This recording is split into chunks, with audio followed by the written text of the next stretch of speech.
So ayun mga bossing, magandang hapon sa lahat. So update lang ako sa mga available units natin sa garahe. Sobrang busy lang mga boss, naghihimas kami. So pasensya na, mabilisan lang to mga bossing, no. New arrival natin, Honda CR-V Gen 2, mga bossing 2005 model, automatic transmission.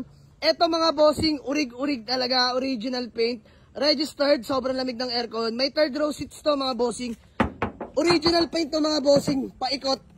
Sobrang sariwa ng unit na to, automatic to. Ayan, may third row yan mga bossing. So ito pang pamilya na budget meal mga boss. So ayan, baka may magtanong, baka may naghanap ng CR-V Gen 2. Automatic with third row, conduction sticker, buhay pa. Gagamitin nyo na lang, 255k negotiable pa, puntahan nyo lang sa garahe. And then next, not budget meal, Honda Civic mga bossing, no. Ito na-strip na to nung pandemic, so lahat all the way, kahit bubong mga bossing, no. Mabenta o hindi, ayos lang. Lata yan mga bossing, no. Dito 225k na lang ako dito. Negotiable pa to mga bossing. Honda Civic. Manual yan. Tapos still available lang ating Toyota Hilux na 2018 pick-up. 675 na lang yan. Open for trade-in ako dito mga bossing. Kahit anong unit.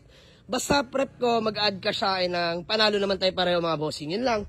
Toyota Vios mga boss na manual transmission. 1.5G variant. 255k na lang to. Negotiable pa.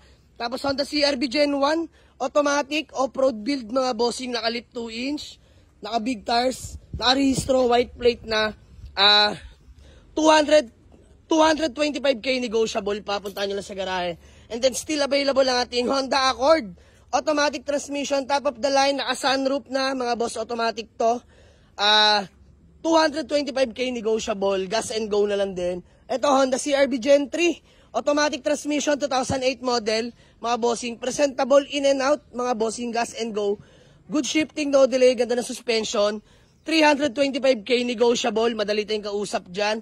And then next mga bossing, ito new arrival natin, Toyota Camry, sobrang sariwa mga boss. Fresh in and out, V-Variant 2.4, automatic transmission. Same lang ito ng puti natin mga boss. All power din yan, pati interior, no, mga bossing. So, panalo kayo dito. 345k ako dito, negotiable pa. And then, still available ang ating Toyota Revo.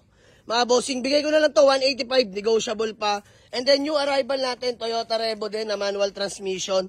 Ito mga bossing, mabilisan lang fast brake. 135k lang to, negotiable pa. Ito, new arrival natin, mga bossing, Nissan GX 2011 model.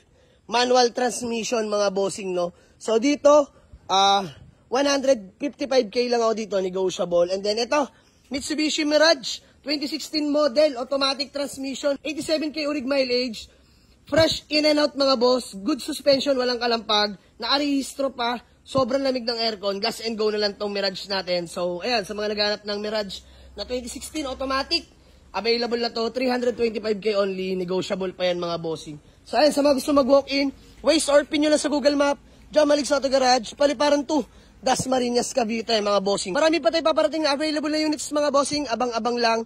Ongoing pa kaming naghihimas. Maraming salamat sa inyo. Let's go!